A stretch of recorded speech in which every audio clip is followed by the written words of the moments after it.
The atom, a particle so infinitely small that it takes over 100 billion atoms to make up the head of a pin.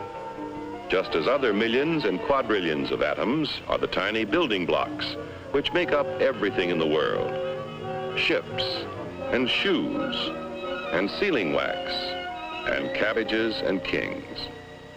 Although no one has ever seen an atom, scientists have learned a great deal about how they behave, and there are widely accepted theories as to what they're like. Let's start by meeting a leading authority on the subject, Dr. Atom. Now, observing the professor himself, we can see that his structure resembles, in many ways, something almost as vast as the atom is small, the solar system. And there are certain similarities. Here is the center with electrons in surrounding orbits. But whereas the planet's movement of electrons is slightly different, there are other differences too. Hey, hold it! Thank you. Now, the solar system together is electrical. The electrons, which are negative, are attracted by the protons, which are positive, and vice versa. But here in the nucleus are other particles with no electrical charge, called neutrons. Very important characters, too, as we shall see. And equally important when it comes to atomic energy is what scientists call the atom's binding force. It's a kind of cosmic glue holding the nucleus together. This, then, is a single atom, but certainly not all atoms are alike. There are, in nature, more than 90 basic elements, which is science's term for families of atoms. To scientists, the atoms of the individual atom families, or elements, are identified by number. That is, the number of protons or positive charges in their nucleus.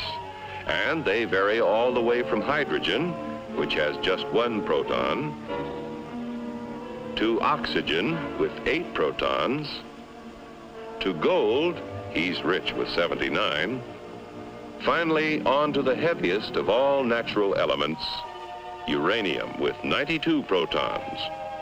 Now, within each element, or family of atoms, there can be different members, each one having the same number of protons, but differing in the number of neutrons. The total of an atom's protons and neutrons is its atomic weight. Thus, in natural uranium, we have U-234, U-235, and U-238. These different members of the same element or atom family science calls isotopes. Some elements, tin for instance, have a great many isotopes. Others, like aluminum, are lone wolves with just 1. Now, most atoms of most elements are content with their lot in life. We speak of them as being stable, but others are busy day and night, being what science calls radioactive. Like radium, throwing off powerful rays along with some of its neutrons and protons, until it actually alters its own nuclear structure and changes to another family, and then to another, until it does become stable at last. This spontaneous changing of elements is called natural transmutation. Its discovery gave men of science an idea. If an atom could change itself, why couldn't man change an atom? Using as bullets the very particles which radium threw off, a noted British scientist bombarded nitrogen and converted it to oxygen. In terms of individual atoms, this is what happened. The radium nucleus threw off an alpha particle consisting of 2 protons and 2 neutrons. One of the protons was absorbed into the nitrogen nucleus, turning it to oxygen. This was artificial transmutation, man changing the elements. From that first experiment, others by the thousands followed as scientists devised ever more powerful particle accelerators, commonly called atom smashers, to transmute more and more kinds of atoms. All scientifically important, but hardly world-shaking. Then, in 1939, some scientists were experimenting with transmutation of uranium. What would happen, they wondered, if they fired a neutron at a uranium nucleus, already the heaviest in nature? Why not try? So they tried. And the result? Nuclear fission. Instead of a minor change, the atom split in two. Truly a discovery to change the world.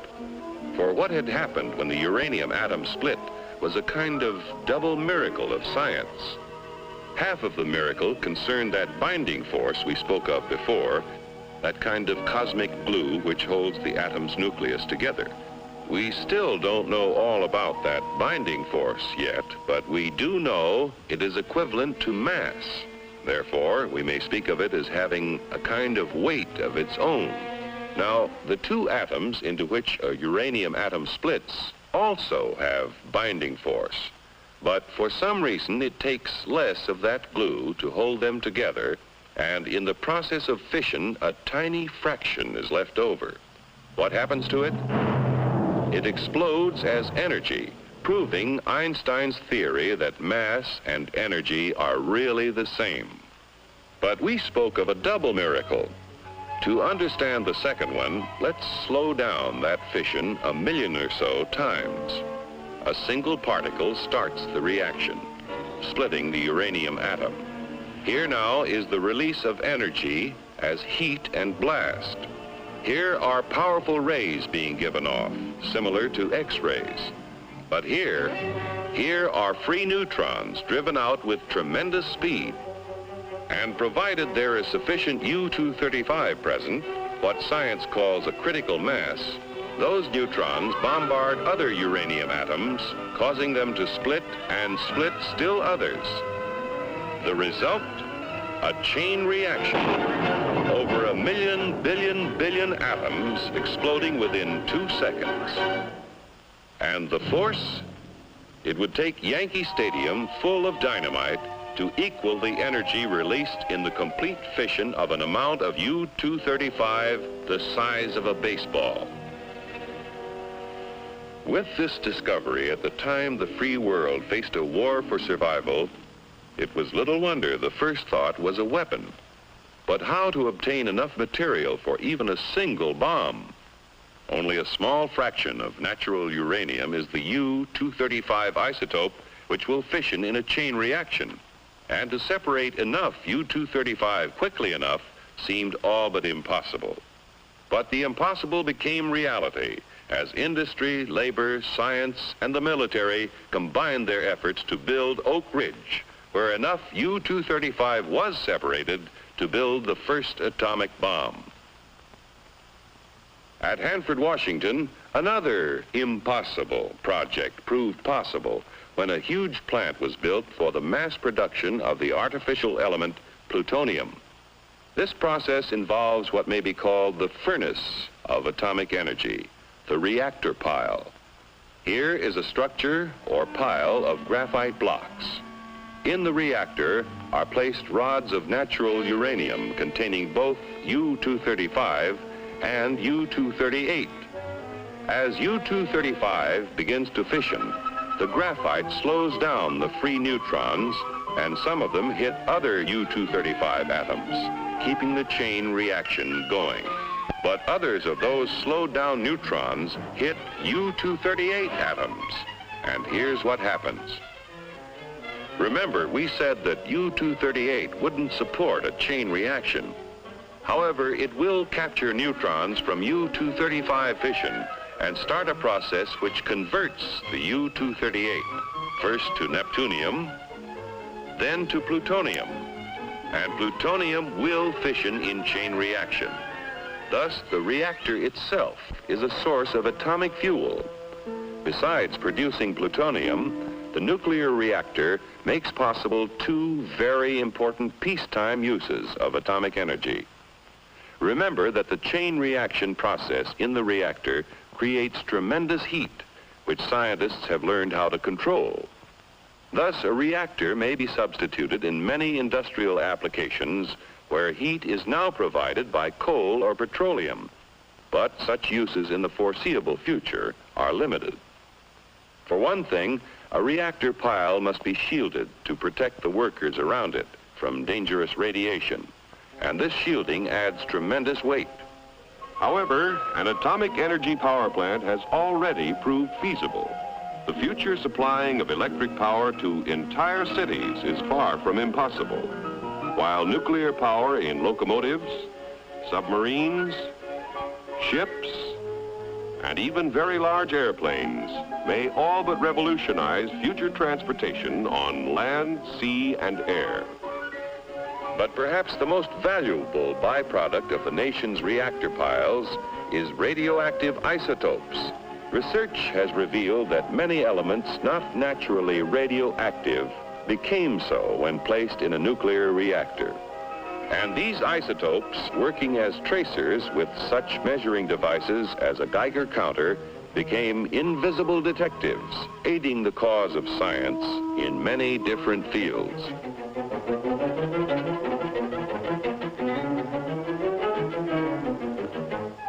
In agriculture, isotopes are now used to test such things as the effect of fertilizers on plant growth and the proper timing for their use, helping to assure bigger and better yields from tomorrow's farms. In industry, isotopes have found literally hundreds of new uses, such as the automatic thickness control of sheet aluminum, saving hundreds of man-hours of labor and assuring accuracy never before possible. In the fields of medicine and biochemistry, isotopes are performing near miracles of diagnosis and discovery. With radioactive sodium, doctors are solving more of the seeming mysteries of heart disease and circulatory disturbances. Radioactive phosphorus has been used to locate tumors in the brain and greatly simplify operations for their removal. Iodine-131 finds one of many uses in revealing conditions of the thyroid, and there are many more.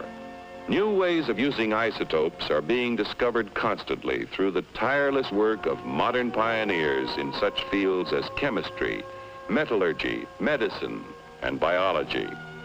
Truly, the superpower which man has released from within the atom's heart is not one, but many giants. One is the warrior, the destroyer. Another is the engineer, seeking to provide vast quantities of energy to run the world's machines. Another is the farmer, helping to better feed tomorrow's world. Still another is the healer, helping to diagnose and cure the sick. And the last is the research worker, working on in the fields of pure science to reveal more of the mysteries of the universe. But all are within man's power, subject to his command. On man's wisdom, on his firmness in the use of that power, depends now the future of his children and his children's children in the new world of the atomic age.